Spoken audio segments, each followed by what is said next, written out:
tangible? Is tangible non-current asset? The same question can be asked to a final level student, audit and assurance. Audit and assurance, you'll be subjected with a non-current asset, but it has to be intangible non-current asset. Maybe how to audit, how to audit a goodwill, or how to audit patent rights, how to audit a brand. So it means that is more complex as compared to the audit of the PPE. And then, now, we are going to look at the concept of effective learning. Concept of effective learning. When we are talking of effective learning, what does it mean? Learning is a process whereby a learner will change a behavior as a result of interaction between the learner, learning material, and learning process. So in learning, it means that a person will acquire knowledge, will acquire skills, will acquire attitude. So at the end of the day, you are expected to demonstrate what you have acquired, what you claim to possess. In that particular area, you must demonstrate in the real environment. For example, in auditing, you have to go to read various standards, which you are supposed to go through according to Nbaa syllabus. You can read standards concerning audit planning, audit evidence, audit report. So at the end of the day, we expect you to examine the financial statement and express an opinion which is appropriate in the circumstance. So it means that effective learning, there must be a behavioral change. So a behavioral change can occur either as a result of experience, or sometimes if you are doing something, or reading, or observing, or touching, or testing, you are going to change a behavior. For example, today you are here for this workshop. We expect at the end of the day you'll be conversant with techniques for professional examinations. That is our expectation. So at the end of the day, you have to demonstrate what you are expected to demonstrate. Now, for effective learning, there must be examinations. There must be assessment. You must be assessed on whether you have achieved the desired learning outcome in the learning process. So that's why we are saying you must be given an examination to assess whether you have attained the required learning outcome or not. So that's why you are subjected to professional examination. So now you can find that the behavioral change in a learner may happen at levels. We are having, you may change your knowledge, we call cognitive domain. Your mindset is going to change by being exposed with learning.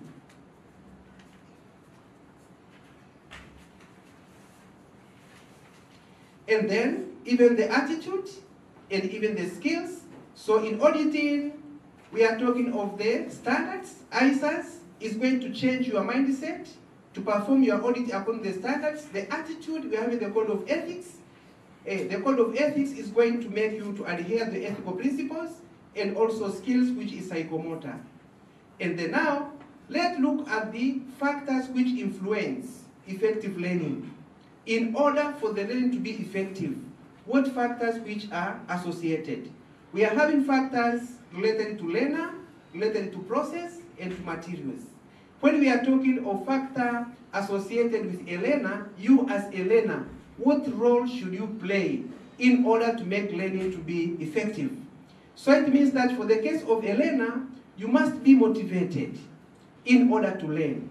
Why are you working for CPA examination? Why are you aspiring for CPA profession? It means that there is a promise ahead. You are going to get employment, you are going to have money, so it means that that is a motivation.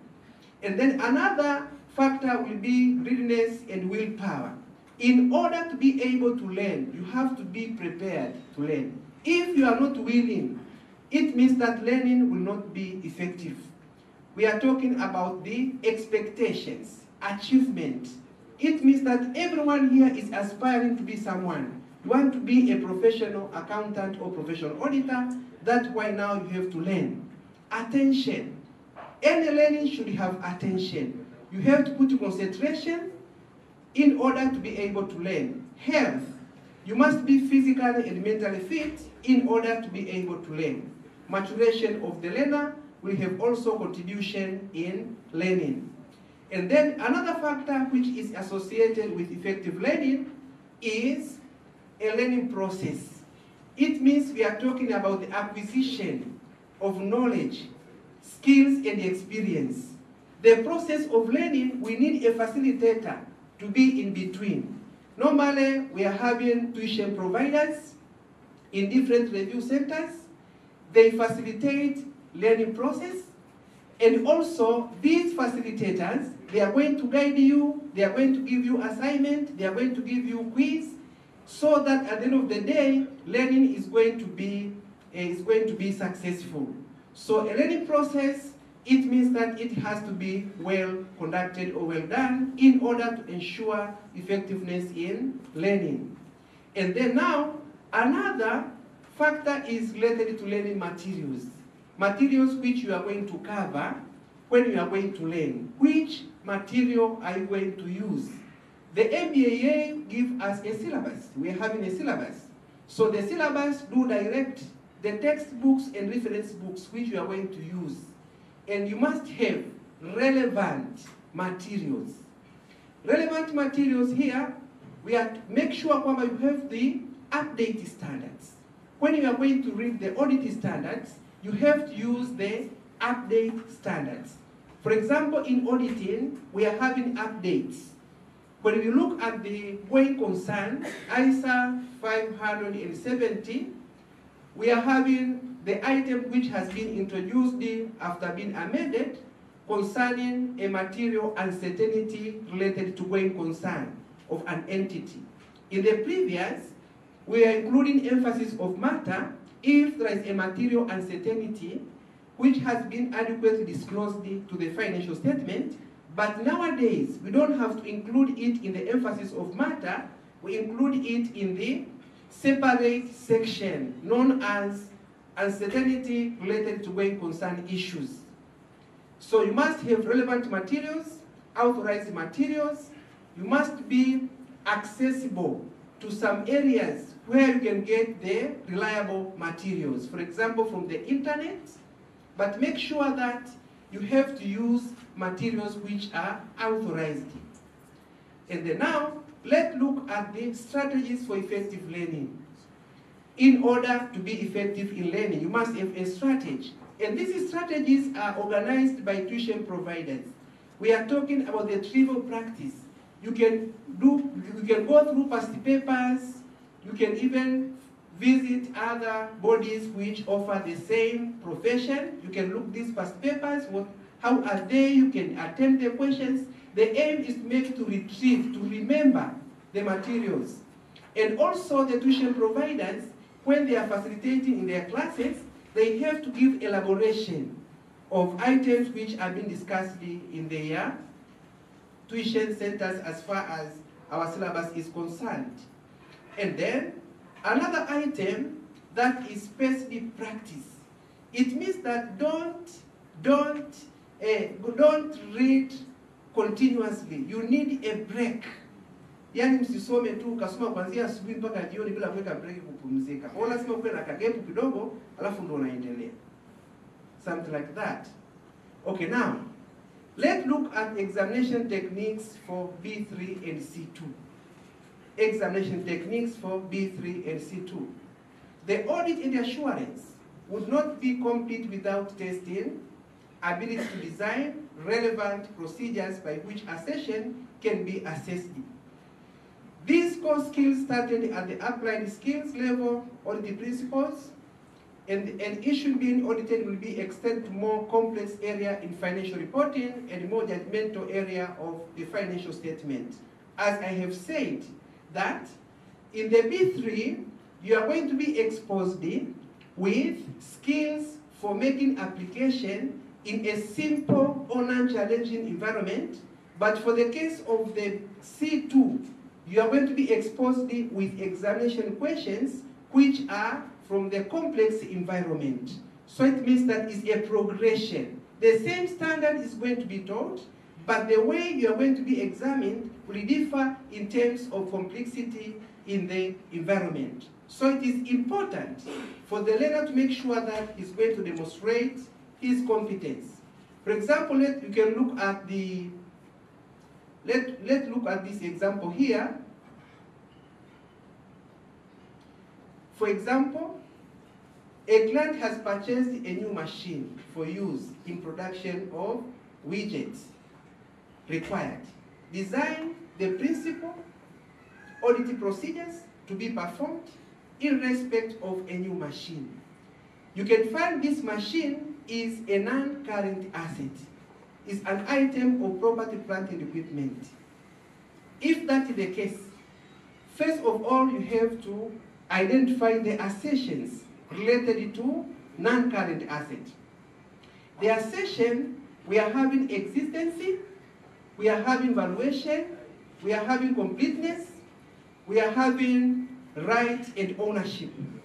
But remember, in this question now, you have to design the audit procedure. You want to audit a machine which has been acquired. Now, if you are going to audit this, which procedure will you perform? Make sure that a procedure which you are going to perform will be relevant to provide evidence which you are in need of. For the case of the machine, it means that existency is assertion. Now, which procedure will you perform in order to give you evidence regarding existence of a machine?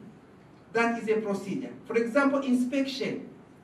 When you visit business premises or if you make inspection, it means that you are going to get evidence on whether this machine do exist or not. So it means that a good start to answering the question would be to consider what assertion need to be covered. Here the auditor will want to know whether the machine is owned by a company, its existence and valuation. So it means that in case of existency, relevant procedure to be performed here is inspection. When you go to inspect, you are going to get evidence regarding physical existence of machine and conditions. But if you want to get evidence about the ownership, where do you get evidence about the ownership of the machine? You can even go and review, or you can go and check the acquisition documents. For example, the invoice received when you buy that particular machine. So it means that in this case, you as a candidate, when you are asked a question of this nature, don't just mention the procedure, no. You must have to indicate the source and why are you performing that particular procedure. For example, let's say you can find these are the answers for that. The strong answer: obtain the purchase invoice for the machine and confirm purchase value to non-current asset register and ownership of the machine. That is a strong answer. Weak answer, the weak answer, review purchase invoice. Just to review purchase invoice. If you say review purchase invoice, what are you looking for? Once you give a procedure, you have to tell us, what does that procedure aim at? What does that procedure aim at? So for the strong answer, you can find that you obtain purchase invoice for the machine in order to confirm the value and also the ownership of the machine. But if you produce an answer, just review purchase invoice. You review what are you looking for. So it means that this is a competence-based question. You have to focus. If you review purchase invoice, what are you looking for? You have to indicate the assertion which you are going to test. So that case, if you mention just a procedure without telling the aim of that particular procedure, automatically you are going to be penalized. Out of 1 mark, you might be given a half of it, because don't indicate where you want to be at the end of the day. And then you can look at the very weak answer, which you are going to score 0. If you say purchase invoice, this is nothing. You have to indicate the action. Remember that the first one is to review. But if you are going to write purchase invoice, what is that? That is 0. So, according to learning outcome, we want the learner to demonstrate competence. Kama unataka kwenda Magomeni, utapitia njia gani? Nitapita labda, nitazunguka hapa Upanga, nitapita hivi nifike Magomeni. Sio nitazunguka Upanga, unaenda wapi? You must tell, be very careful. Yeah, when you are required to give audit procedure, to get evidence regarding a particular matter, you have to identify relevant procedure and which assertion is going to be addressed by that procedure. And then, another candidate came up with the answer that review relevant document. Review relevant document. Which document are we talking about? This is not competence-based. Review relevant document. Be specific. Tell me which document you are going to review. So that is also will score 0, no marks. So make sure that when you are supposed to perform the audit procedure, design a procedure with a purpose. Design a procedure with a purpose. For the case of existence of a machine, we could physically examine it. And then here, we can look at the strong answer. Strong answer, physically examine or inspect the asset to confirm existence. That's good. Physically inspect the asset. What are you looking for? To get evidence regarding physical existence. Another candidate came up with the weak answers. Physically examine machine. Physically examine machine. What is that? Are you going to look the physically examine the machine? This would score a half, not tied to the assertion. Physically examine the machine. You examine the machine for which purpose? You want to know whether it exists? You want to know the condition of the machine? So it means that here, a candidate here only scored 0.5 out of 1. Because you are not telling us the purpose of what? Examining the machine. And another candidate here in auditing came up with another procedure, observe assets. Observe assets. This would score no marks. There is no detailed action or purpose or no identifiable source. Observe assets. This is not relevant procedure which will provide you with evidence regarding physical existence and condition of a machine. Although you will encounter more difficult situations than those in B3, we are talking of those who are in C2, the fundamental procedure shown above still apply to more complex situations you will encounter in C2 examinations. Remember here we are talking of an item of property, plant and equipment, which is machine, a tangible non-current asset. The same question can be asked to a C2 candidate, but in a more complex environment. Maybe you can be required to design audit procedures. Design audit procedures for non-current asset, which is intangible asset. Intangible asset.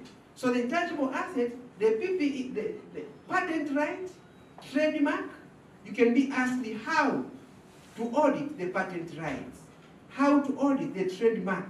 That is more complex as compared to the item of property, plant and equipment, which is tangible item. So they differ in complexity. Okay, now, let's move to another aspect. Nimechukua chache tu kwa baadhi ya maeneo kwa ajili ya kuelewesha namna ya kufanya.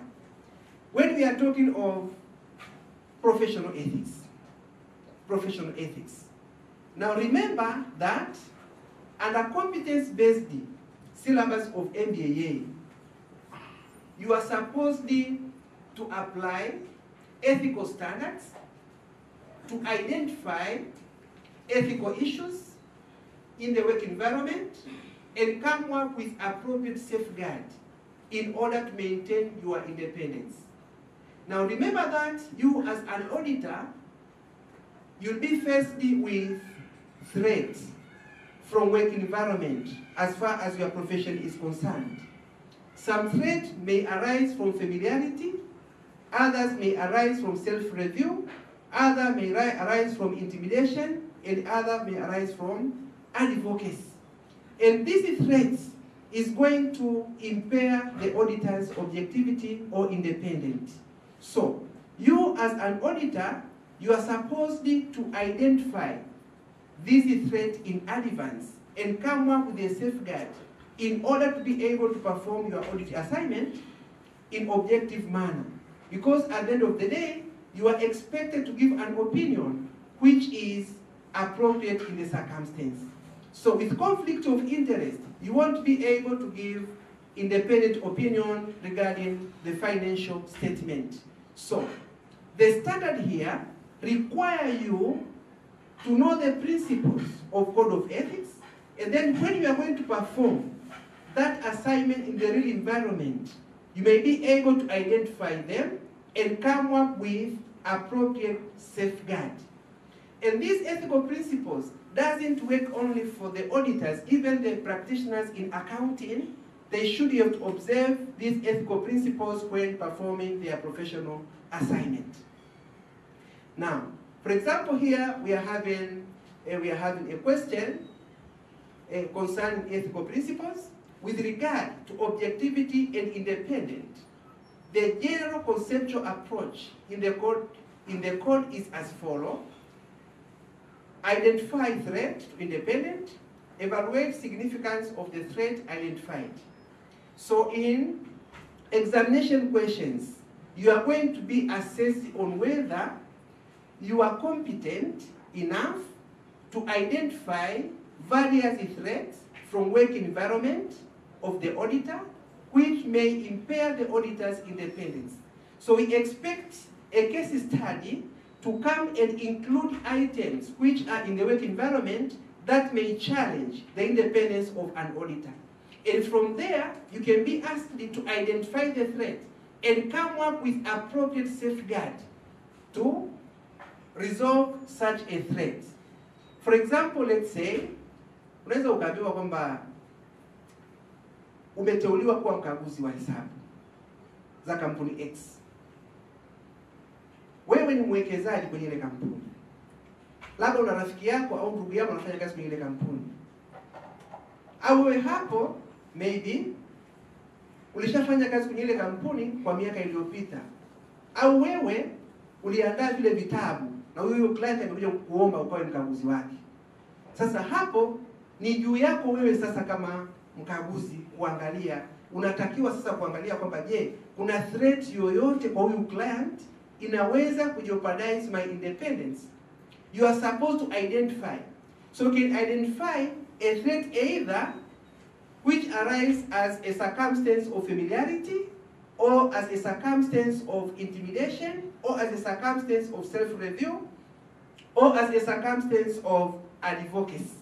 Now from there you can make a decision whether to accept that particular client or to reject that particular client. But remember, acceptance and rejection of that particular client depend upon after you have evaluated significance of that particular threat to your independence. Because remember, you as the auditor, you are supposed to observe independent of mind and of being seen. And then, nimeshawaelezea zote hizo nimemaliza.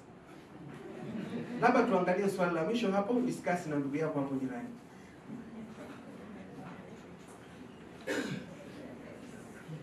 You can discuss with your colleague there.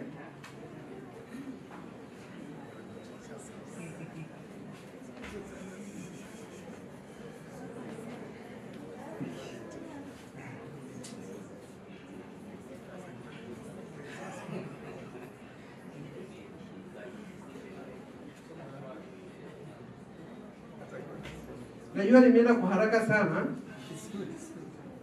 Lakini ngoja nimtumie huyo hapa hayatuambie.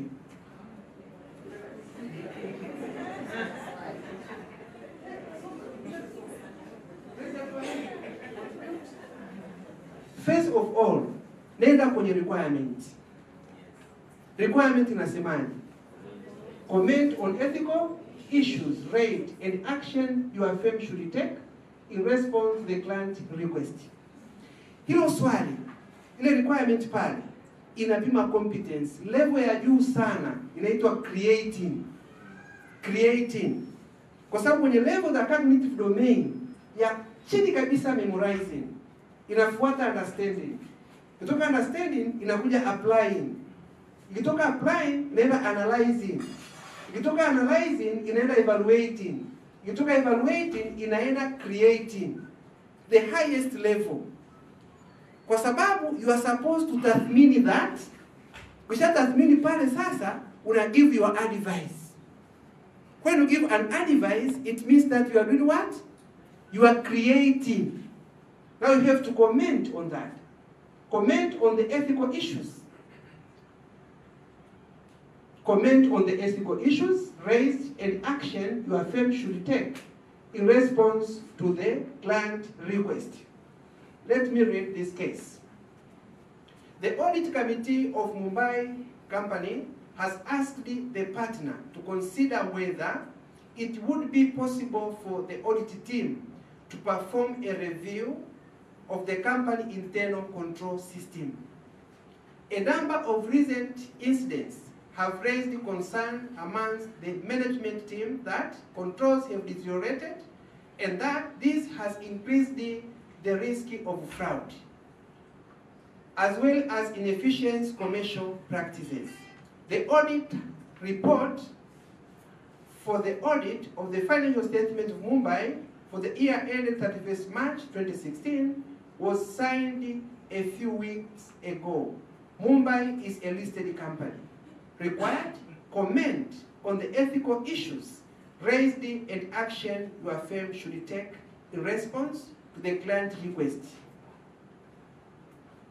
Now, it means that you are the auditor, external auditor of that particular client. At the same time, a client has engaged you to review internal control system.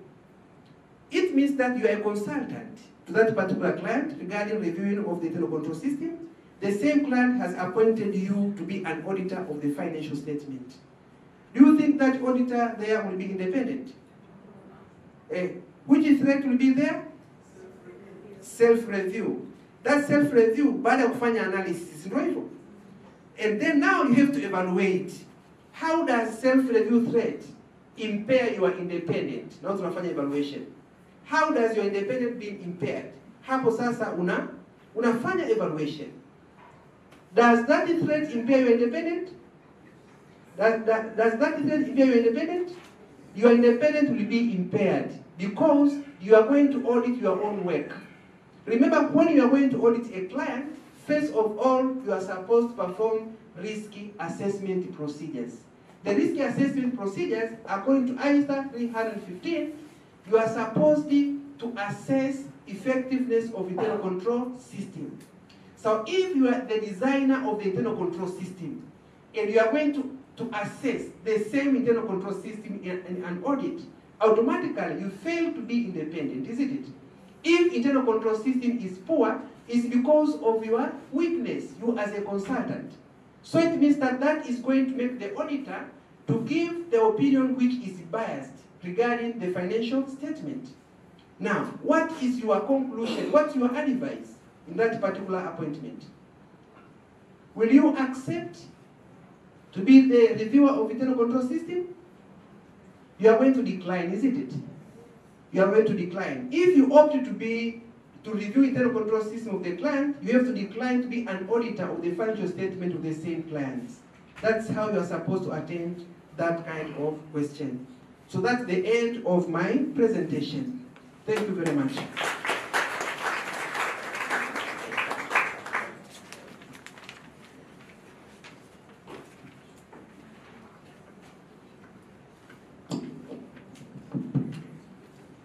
Thank you, CPA Lay, for good presentation. Then clamp 3 for him.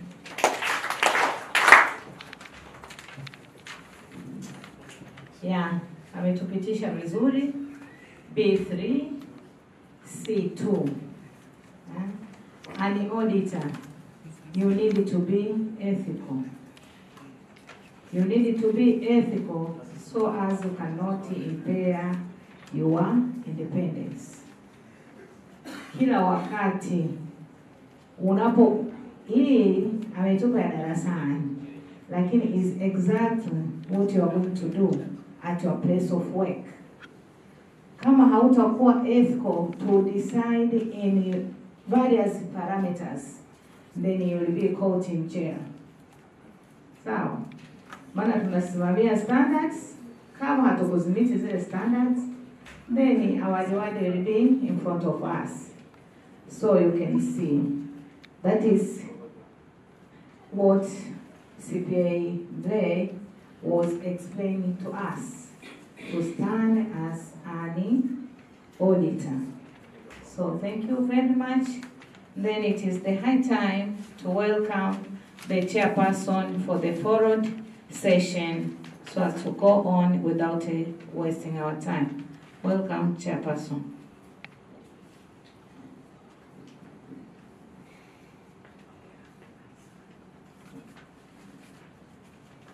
Thank you, Mama Sawa. Good morning again. Okay, may I take this opportunity to invite CPA Emmanuel Christopher. Emmanuel Christopher is a lecturer from the University of Dar es Salaam from the School of Business.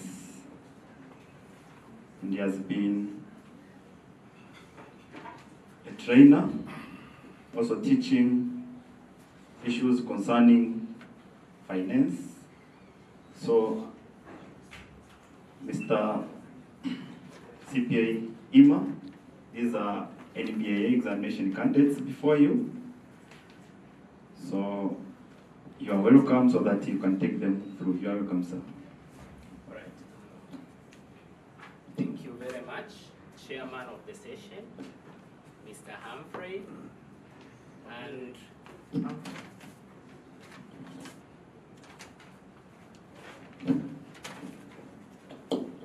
all right, thank you very much, Chairman. Na nianze kwa kupongeza Nbaa kwa tukio hili na kwa event hii ambayo imetuleta pamoja sisi trainers mbalimbali kwa ajili yenu na kuhakikisha kwamba mnafaulu na kufikia malengo yenu. Unaweza ukaona ni upendo wa namna gani ambao bodi wameuonyesha. Mpaka nikakumbuka wakati sisi tunasoma mbona hatukuwahi kufanyiwa hivi, nikatamani hizo siku zirudi kwamba unaambiwa fanya hivi na hivi kwenye somo hili, fanya hivi ili uweze kufaulu. Kwa hiyo I really want to take this opportunity to congratulate the efforts taken by Nbaa. While I was asked to present what I am going to share with you, I recalled when I was a student. I will start with two scenarios that will help us go very fast with the presentation. And when I was a student, 2012, I was doing review, and it was for 3 weeks I missed class sessions. I was abroad for a certain work-related training. And when I came back, the exam was approaching. And all of a sudden, I felt like I know nothing. Even the things which I was taught, the topics which I was really conversant about, I felt like I had forgotten everything. And it was in international finance. Back then it was international finance. And I felt like the pressure is coming up. 2 weeks to exams, I feel like I have forgotten everything. And I asked myself, what am I going to do? What rescued the situation is, I say, let me start with what I know. Let me list what I'm supposed to know first. So I took a piece of paper, I listed down all the topics and all the concepts, or whatever I was supposed to understand, and then I started from asking myself one topic after the other. What do I know in this topic? And then I used to tick, okay, this one, at least the confidence has increased. And then after going through that list, it took me 2 to 3 days to gain confidence and feel like there are things I know. I can do this exam and I'm going to pass it. And I told myself that way. So I had to have a checklist, which is the syllabus. And then I had to start ticking one topic after the other. And guess what? I started with the things I listened when I was in class. The concepts I had, like speaking about this topic, foreign exchange market. What is a student supposed to know? Do I really know those things? The examples which the teacher solved in the class. Na changamoto ya maswali ya calculation au masomo ya calculation. Wakati mwalimu anakusovia raha tu anatiririka pale, you know this imeisha, na kweli wewe unasema imeisha, but kimbembe kinakuja pale, you sit down, you start doing the question yourself. So I had to boost the confidence, and all of a sudden I was like, I reached the point where that CPA Rashidi was saying, I felt like, when is the exam coming? So 2 weeks were too much for preparation, and I felt like, let me do. But what helped is I was not like in a state sijui chochote. I attended all the review classes. I made sure when I'm in class I follow and I note down all the important topic concepts, and I understood them. So that really helped. That is scenario number 1. And before I go to scenario number 2, maybe I take you through what I had prepared for you. And my presentation will be in 2 parts. One, I will speak about the general issues which are cross-cutting to all subjects. Others have also mentioned that, so I will really go fast on that. And I will also go to specific subject issues, whereby I will speak about B1, key issues that you should know, or you should be aware of in order to pass your exam. And then I will also highlight some issues in C3. Now, as I was thinking about this assignment and knowing the nature of audience that I'm going to speak to, I said, if you look at the preparation period in our review programs, you can categorize it into 3. One, we have during normal review sessions, the period we are right now, currently.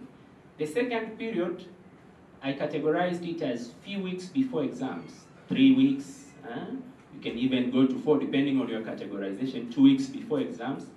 And I will also speak about, in the exams, what are the main techniques that you should use.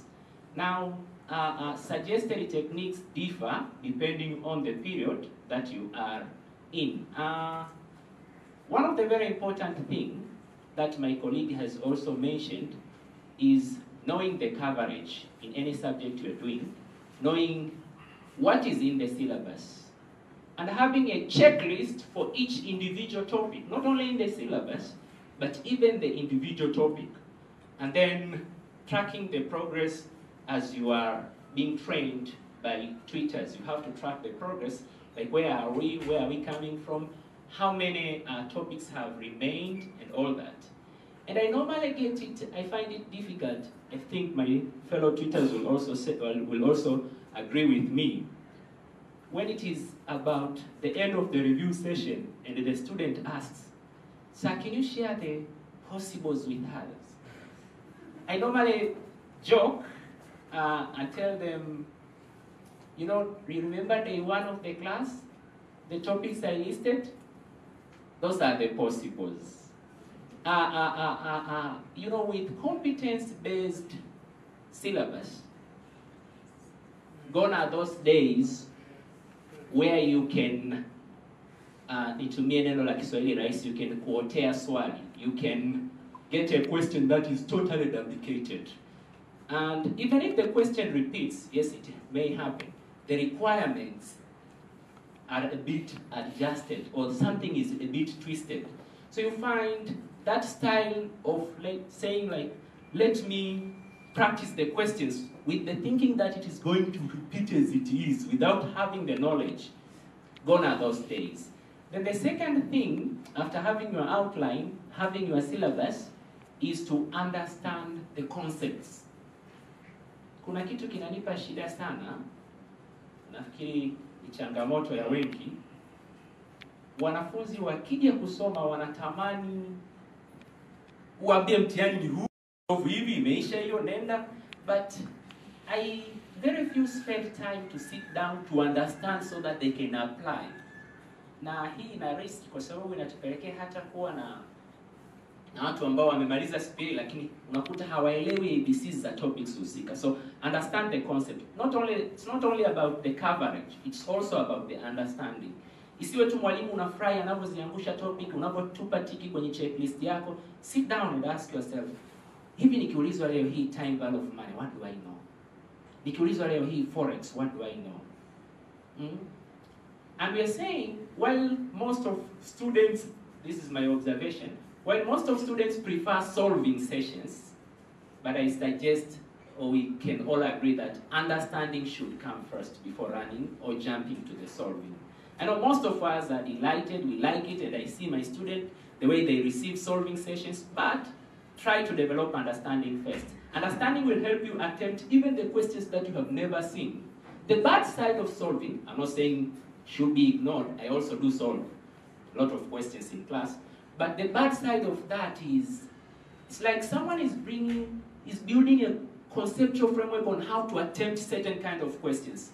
Umeona swali fulani, this is something, ameshaanza kujaribu kulazimisha solution iendane na, but if you have understanding, it will take time, you will read the question, you will digest, and you say, let me respond to this question this way. So understanding will help you attempt even new questions. And it brings confidence. You'll be confident no matter what some people say, no matter what anyone tells you, you'll be confident. Niliwahi kuwatania wanafunzi darasani, kaambia, imagine uko kwenye foleni ya kuingia mtihani wa B1, alafu mwenzako nyuma yako akaanza tu kutamka terminologies ngumu za B1, perpetuity, cost of redeemable debt, whereby convertible and akatamka. Will you really continue kwenda kuchecking out? So let me go back and nitilie mkazo baadhi ya concept. You have to reach that point where you say enough is enough and I have an understanding, and these are the things that I go in